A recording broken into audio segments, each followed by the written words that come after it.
All right, let's jump right into this explainer. Today we're looking at the Mahaprajna Paramita Sastra, an absolute masterpiece of Buddhist philosophy. Specifically, we're going to distill the precise definitions and the incredibly deep connotations of the 5 precepts. If you've ever thought of moral precepts as just a boring, restrictive list of rules, well, get ready to have your perspective completely shifted.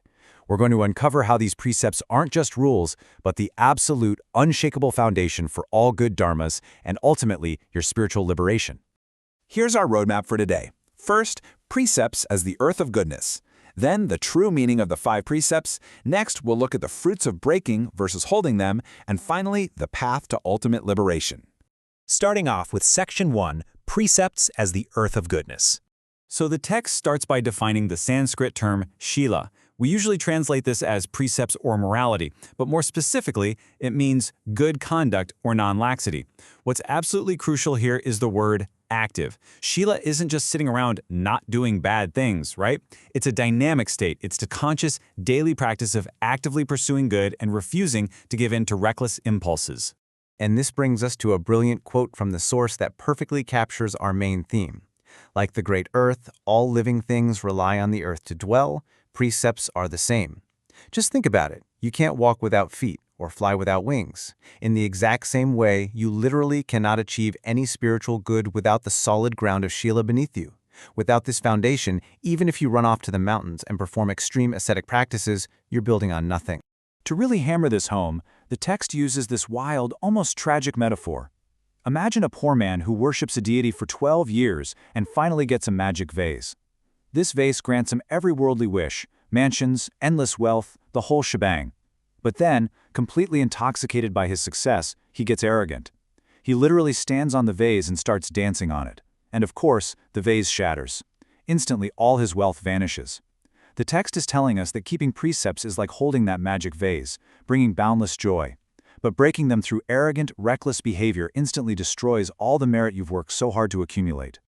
Moving right along to Section 2, the true meaning of the 5 precepts. So what are these 5 pillars? We have no killing, no stealing, no sexual misconduct, no false speech, and no intoxicants. While monastics have hundreds of rules, these 5 are the absolute bedrock of lay practice, designed to protect ourselves and all living beings. Let's look at the inner mechanics of each one. Starting with the first precept, not killing, the text roots this entirely in radical empathy. It asks a simple but heavy question. I value my life and love my body.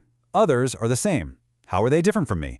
It's all about taking your own absolute terror of death and extending it to every living creature, right down to a tiny insect. When you truly grasp that every being desperately wants to live, holding this precept becomes the ultimate act of giving. But what if we ignore that empathy? While the source lays out 10 severe karmic sins of killing, and we're not just talking about abstract punishments here. We're talking immediate psychological fallout, like constantly harboring a poisonous mind or suffering from terrible nightmares, plus intense future karmic realities, like planting the seeds for a tragically short lifespan. The karmic weight of taking life is literally considered the heaviest of all. Now, the second precept, no stealing, is fascinating. The ancient text philosophically redefines theft. It doesn't just view it as a simple property crime, it defines stealing as taking away someone's external life. Why? Because a person's biological survival depends entirely on their external sustenance, their food, their wealth, their resources. So, when you steal, you are literally taking away their means to survive. It completely strips away any justification we might invent for taking what isn't ours. Then we have false speech. And honestly, the text treats lying as incredibly dangerous. It warns that a liar actually deceives themselves first, warping their own internal reality before they even deceive anyone else. By flipping truth upside down, you become like a completely sealed pot. The waters of good dharma simply cannot get in. Lying literally closes the door to both heavenly rebirth and ultimate nirvana. To show just how disastrous this is, the text drops the terrifying story of Kokalika. This guy, out of pure jealousy, spreads vicious rumors about 2 of the Buddha's most pure disciples. Even when the Buddha himself warns Kokalika 3 times to stop, he stubbornly refuses. The result? His body immediately breaks out in these sores that grow into massive, bursting melons, burning him alive. He dies that night and plunges straight into the Great Lotus Hell. It's an intense, visual reminder that our words carry massive, universe-altering weight. Finally, no intoxicants. The text lists exactly 35 specific faults of using intoxicants. Alcohol essentially acts as a gateway drug to literally every other failure. It destroys your wealth, acts as the root of conflict, and strips away all sense of shame. But worst of all, it completely clouds and destroys your wisdom. You just can't maintain that active, mindful state of Shila if your mind is compromised. Okay, Section 3, the fruits of breaking versus holding the precepts. The source gives us this amazing visual comparison. Imagine someone with worldly success and beauty, but who completely lacks moral precepts. They're like a cool, inviting pool of water that's secretly hiding a venomous snake. Looks great on the outside, but stepping in is deadly. On the flip side, holding precepts is described as a pure fragrance. While the scent of flowers only travels downwind, the fragrance of a person holding pure precepts spreads boundlessly in all 10 directions.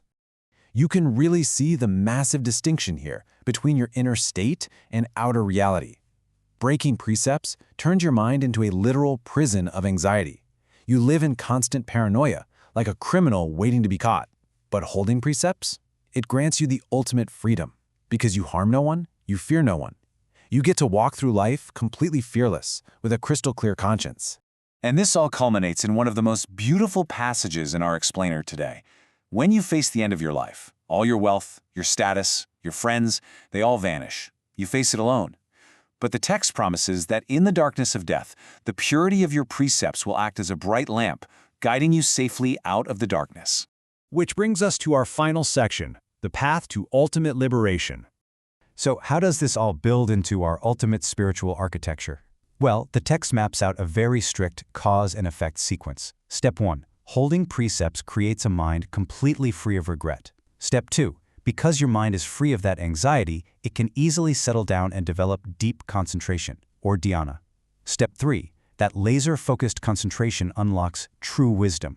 And Step 4. That wisdom severs the root of suffering, allowing you to achieve nirvana. You absolutely cannot skip Step 1. The precepts are the prerequisite for the whole thing.